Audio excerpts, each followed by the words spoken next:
Assalamualaikum warahmatullahi wabarakatuh.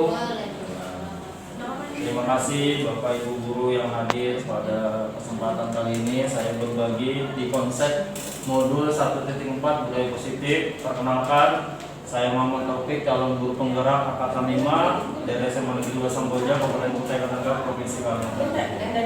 Baik Bapak Ibu, kita akan mengenal yang namanya budaya positif ya. Kita lihat dulu slide berikutnya. Nah, pada di sini kita akan berbagi ya konsep kunci budaya positif modul 1.4.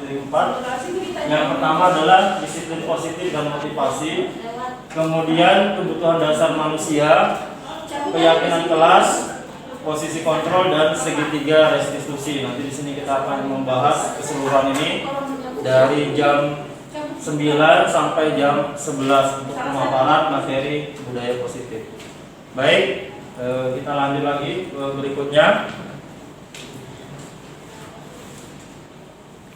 Nah, disiplin positif menurut Ki Hajar Dewantara, Bapak pendidik kita adalah di mana ada kemerdekaan, disitulah harus ada disiplin yang kuat. Sungguh pun disiplin itu bersifat self disiplin, artinya disiplin secara pribadi ya, kita sendiri yang mewajibkan kita dengan sekeras-kerasnya, tetapi itu sama saja sebab jika kita tidak cakap melakukan self disiplin, wajiblah penguasa lain untuk mendisiplinkan diri kita. Jadi seharusnya kita harus punya motivasi internal dalam melakukan disiplin pribadi. Jika disiplin pribadi kita nggak bisa, maka adalah harus ada penguasa lain, misalkan guru mendisiplinkan atau kepala sekolah, guru dan seterusnya ya. Kemudian peraturan itu dilakukan dengan adanya suasana yang merdeka. Menurut Ki Hajar Dewantara dalam bukunya Pemikiran Konsepsi Toleransi Kemerdekaan tahun 2013 halaman 470. Kita lanjutkan pada 5 posisi kontrol guru ya Bapak Ibu ya. Di sini untuk motivasi eksternal ada 4: penghukum, pembuat orang bersalah, teman, pemantau. Sedangkan untuk motivasi intrinstiknya ada manajer. Nah, bisa kita lihat. Nah, untuk yang pertama yaitu penghukum. Nah, ini biasa ya. Apa yang dilakukan gurunya yaitu menghardik, menyakiti dan seterusnya ya. Kemudian guru berkata, kamu merasa bersalah. Nah, kemudian hasilnya mengecewakan gurunya ya. Kemudian yang kedua adalah membuat rasa bersalah. Nah, itu. Kemudian yang ketiga teman. Ini teman sebenarnya bagus ya. Jadi kalau disiplin kita itu menggunakan posisi kita sebagai teman itu mulai bagus.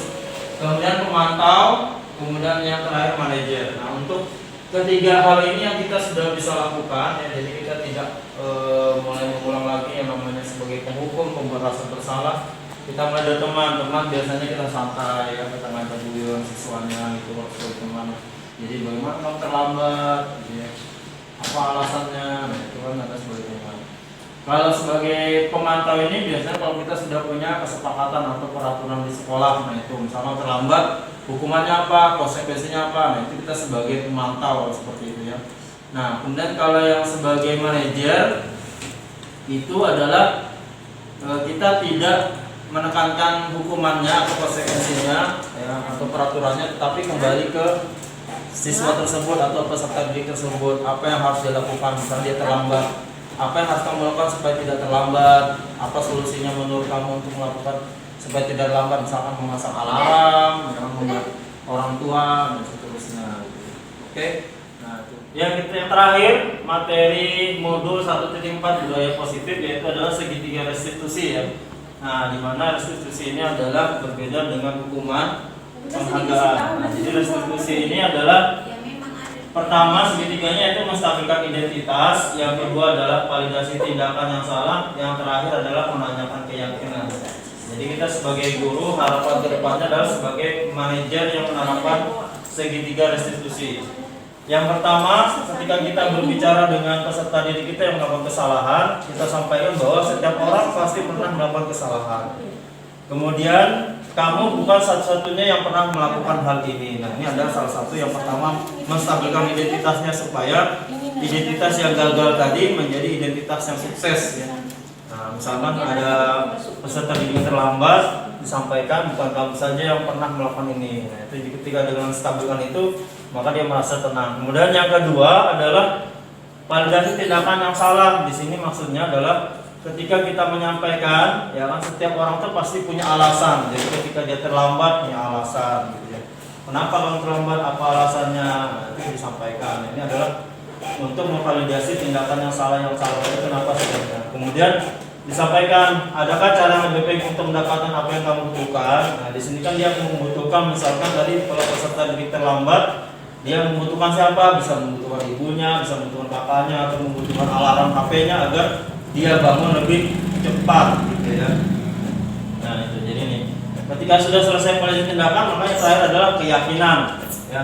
Nah, keyakinan kelas yang telah disepakati, yaitu atau peraturan kelas yang sudah disepakati tadi. Nah, itu disampaikan kalau terlambat, maka apa yang harus dilakukan? Nah, mereka harus akan mengetahui sendiri, ya. Kemudian kamu ingin menjadi orang seperti apa? Nah, saya menjadi orang yang tidak terlambat lagi, nah, dan seterusnya gitu. Nah, ini adalah segitiga restitusi. Baik, terima kasih Bapak Ibu yang hadir pada sesi berbagi dalam modul 1.4 budaya positif. Semoga bermanfaat. Terima kasih. Assalamualaikum warahmatullahi wabarakatuh.